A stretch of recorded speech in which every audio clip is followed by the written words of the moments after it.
Assalamualaikum warahmatullahi wabarakatuh. Perkenalkan kami dari Praktikan Laboratorium Sistem Informasi Manajemen dari kelompok 18 sesi Selasa. Di sini kami beranggotakan yang pertama ada Ridwan Alif dengan NPM 20169. Kemudian ada saya sendiri Krisna Ramadhan dengan NPM 20170. Di sini kami akan membahas tentang modul 2 yakni data flow diagram dan mengenai studi kasus kami. Yang pertama ada pengertian DFD, Data Flow Diagram. Data Flow Diagram adalah alat pembuatan model yang memungkinkan profesional sistem untuk menggambarkan sistem sebagai suatu jaringan proses fungsional yang dihubungkan satu sama lain dengan alur data, baik secara manual maupun komputerisasi.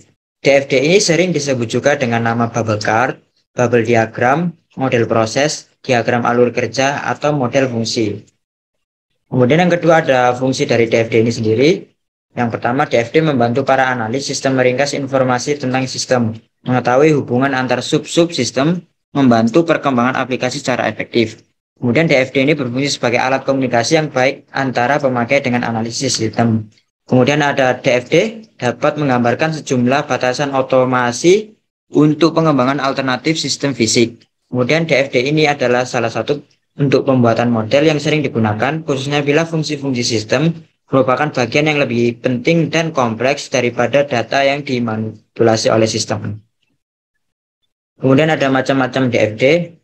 Yang pertama ada diagram konteks, ini diagram yang menggambarkan satu lingkaran besar yang dapat mewakili seluruh proses yang terdapat di dalam suatu sistem.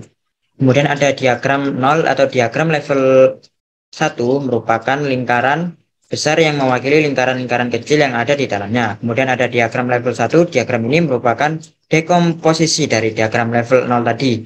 Level 1 ini menunjukkan proses-proses utama yang terjadi di dalam sistem yang sedang dibangun. Kemudian ada simbol-simbol dari DFD. Yang pertama ada gambar seperti lingkaran, itu menunjukkan proses, bahwa menunjukkan transformasi dari masukan menjadi keluaran.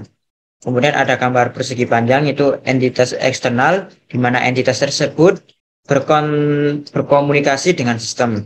Kemudian ada tanda garis panjang ke kanan, itu adalah penyimpanan, menunjukkan penyimpanan dalam sebuah database. Kemudian ada tanda panah ke kanan dan ke kiri, itu merupakan aliran.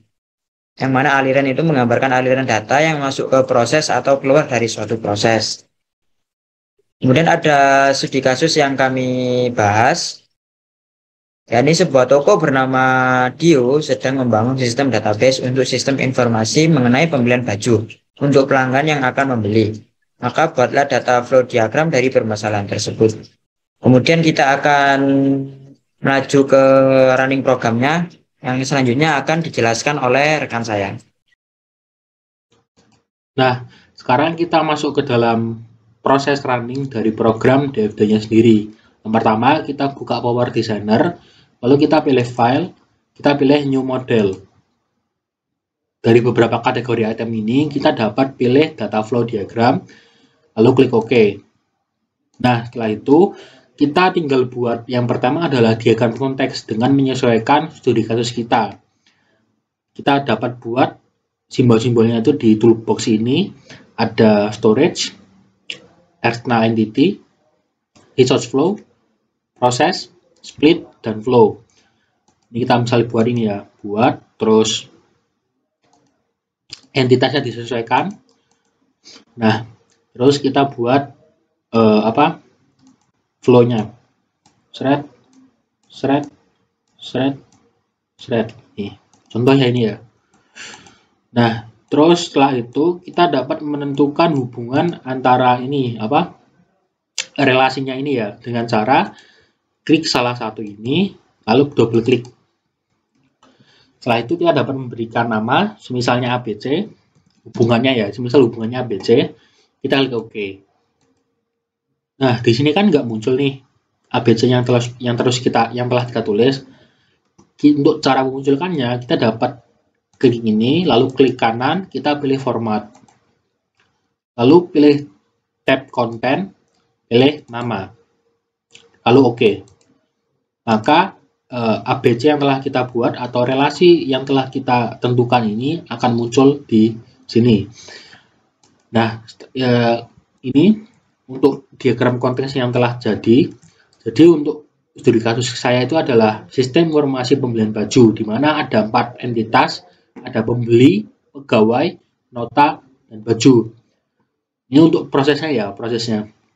Nah, setelah itu kita dapat menentukan relasi, yang dimana nota ini ada nomor nota sama data pembeli, ada validasi formulir dan formulir toko baju, terus pegawai ada kesepakatan formulir pembelian, ada informasi harga penjualan, lalu baju ada riwayat pembelian sama list ketersediaan.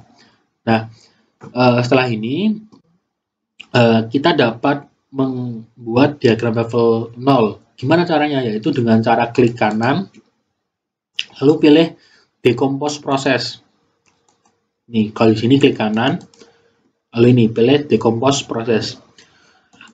Nah, di mana nanti tampilan prosesnya berubah, akan memiliki simbol tanda plus seperti ini.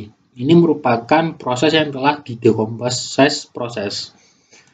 Nah, untuk melihat diagram level 0 yang akan kita buat, kita dapat mengklik kanan lalu open diagram. Nah, seperti ini untuk diagram level 0 yang akan kita buat. Yang dimana nanti ya, nanti itu setelah kita open diagram itu, yang muncul pertama kali itu ada cuman pembeli, pegawai, baju, dan nota. Yang dimana itu cuman entitasnya aja yang muncul. Untuk ini, garis-garis tanda panah ini atau flow-nya, terus prosesnya ini, sama file penyimpanan atau data story ini kita buat sendiri pakai ini ya. Misal nih, proses ini kita buat pakai ini. Satu, ini. Nah, terus untuk flow-nya kita buat pakai ini. Thread. Ini contoh ya. Nah, terus untuk ini data store-nya ini kita buat pakai ini gitu. Thread, ya, dan sebagainya. Kita sesuaikan dengan studi kasus kita. Bentar, saya hapus dulu.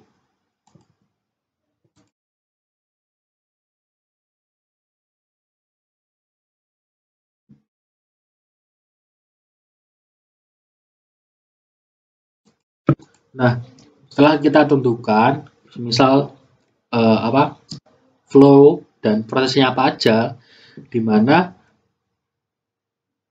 semisal nih pembeli ke pegawai nanti ada yang namanya proses administrasi, terus pegawai ke baju atau baju ke pegawai itu ada namanya proses periksa, lalu baju ke nota, terus nota ke baju itu ada proses pembelian, terus dari nota ke pembeli, terus pembeli ke nota itu ada namanya proses pembayaran. Nah, seperti ini. Kita dapat membuatnya seperti ini ya, tinggal di sesuaikan aja gitu. Nah, ini merupakan diagram level 0-nya. Dan tak lupa jangan lupa berikan ini file penyimpanannya ya. Disimpan. Ada file pembelian, file ketersediaan baju, terus file pembeli baju, dan sama file pembayaran. Ini untuk database atau data store-nya. Nah, setelah itu kita dapat melihat atau membuat diagram level 1, yang dimana caranya adalah mengklik kanan pada salah satu 4 proses ini untuk di open diagram. Misal nih, aku ingin lihat diagram level 1 dari proses administrasi. Klik kanan lalu open diagram. Nah, di sini akan ditampilkan diagram level 1 dari proses administrasi. Yang dimana diagram level 1 akan menjelaskan secara lebih rinci dari proses kegiatan itu. Yang dimana ada pembeli dan pegawai, untuk prosesnya ada data administrasi, dan penyimpanannya ada file pembeli baju. Pembeli mengisi formulir pemesanan, terus pegawai melakukan validasi data, terus pembeli juga melakukan isi data pemesanan. Nah, pegawai juga akan memproses data diri pembeli. Terus kita dapat mengetahui DFD level 1 dari proses periksa, open diagram. Nah, di sini akan dimunculkan DFD level 1 untuk proses periksa, di mana ada pegawai dan baju untuk entitasnya. Terus untuk prosesnya ada periksa ketersediaan. Nah, dari sini kita dapat mengetahui bahwa DFD level 1 akan dijelaskan secara lebih rinci untuk DFD sebelumnya. Maka semakin kecil DFD-nya atau semakin banyak DFD level yang akan dibuatnya, maka menandakan DFD akan menandakan kerincian dari penjelasan DFD itu. Nih, hingga tidak dapat dijelaskan lebih lagi. Ini maksudnya itu udah mentok ya untuk DFD level 1 ini untuk studi kasus kelompok saya. Begitupun juga ini juga sama, nanti bisa diketahui diagram level 1-nya. Nah, setelah mengetahui ini diagram level 1 ini ya, dengan tadi open diagram tadi itu, kita dapat menganalisa outputnya. Nih, analisa outputnya. Nah, untuk analisa output DFD konteks, pada diagram konteks terdapat 4 terminator, yaitu pembeli, pegawai, nota, dan baju. Terdapat satu tabel proses, yaitu sistem informasi pembelian baju. Alur data pembeli ke sistem informasi penjualan baju adalah formular pembelian baju. Terus alur data dari sistem informasi pembelian baju ke pembeli adalah validasi formulir. Alur data dari pegawai ke sistem informasi penjualan adalah kesepakatan formulir pembelian. Lalu alur data dari sistem informasi pembelian baju ke pegawai adalah informasi harga penjualan. Lalu alur data dari baju ke sistem informasi pembelian baju adalah riwayat pembelian. Alur data dari sistem informasi pembelian baju ke baju adalah list ketersediaan baju. Terus alur data dari nota ke sistem informasi pembelian baju adalah nota pembelian, dan alur data dari sistem pembelian baju ke nota adalah nomor nota. Lalu analisa output DFD level 0, yang dimana pada DFD level 0 sistem informasi pembelian baju didekomposisi menjadi 4 proses lain, yaitu proses administrasi, periksa, proses pembelian, proses pembayaran. Jumlah proses sistem ini menyesuaikan dengan entitas luar atau terminator yang ada pada jenis data. Pada diagram level 0 ini terdapat data storage yang berfungsi sebagai tempat menyimpan semua data yang telah diinputkan ke sistem. Jumlah data storage adalah 4 buah, diantaranya file pembeli baju, file ketersediaan baju, file pembelian, dan file pembayaran. Alur data yang menghubungkan semua komponen pada diagram level 0 berjumlah 18 buah. Alur data ini bertugas untuk menghubungkan antara entitas luar atau terminator, terus proses sistem, dan juga data storage. Untuk DFD level 1 merupakan diagram dekomposisi dari diagram level 0. Diagram memfokuskan pada setiap proses sistem yang terjadi. Pada basis data pembelian baju terdapat 4 proses, yaitu sistem pada diagram 0-nya. Maka jumlah diagram levelnya adalah 4 diagram. Pertama, untuk dekomposisi dari proses sistem pemesanan terdapat 2 entitas luar, yakni pembeli dan pegawai, yang memiliki satu proses sistem, proses data administrasi, dan data storage yang bernama file pembeli baju. Kedua, dekomposisi dari proses sistem periksa dan terdapat 2 entitas luar, yaitu pegawai dan baju, yang memiliki satu proses ketersediaan baju. Ketika dekomposisi dari proses pembelian terdapat 2 entitas luar, yaitu baju dan nota, yang memiliki satu proses sistem pembelian dan data storage-nya bernama file pembelian. Kesimpulan, setelah dekomposisikan akan terbentuk proses yang lebih rinci dari sistem pembelian toko baju tersebut. Proses-proses yang muncul untuk menjelaskan secara rinci dari diagram konteks sehingga menghasilkan 4 proses, yaitu administrasi, periksa, pembelian, dan pembayaran. Pada proses administrasi terdapat alur data dari entitas pembeli dan pegawai, yaitu data berdiri pelanggan, validasi data, isi data pesanan, dan formula pemesanan. Pada proses ketersediaan dari entitas pegawai dan baju terdapat alur data baju, kode baju, ketersediaan baju, dan baju tersedia. Pada proses pembelian entitas baju dan nota terdapat alur laporan ketersediaan baju, laporan transaksi pembeli, dan pada proses pembayaran terdapat entitas nota dan pembeli terdapat alur pelaporan pembayaran, bukti pembayaran, data pembayaran, dan bukti pembelian. Mungkin itu saja yang dapat saya sampaikan, yang dapat kita sampaikan dari penjelasan materi dan running program data flow diagram modul 2 lab sim ini. Semoga bermanfaat dan mudah dapat dicerna atau diterima. Kurang lebihnya mohon maaf. Wassalamualaikum warahmatullahi wabarakatuh. Terima kasih.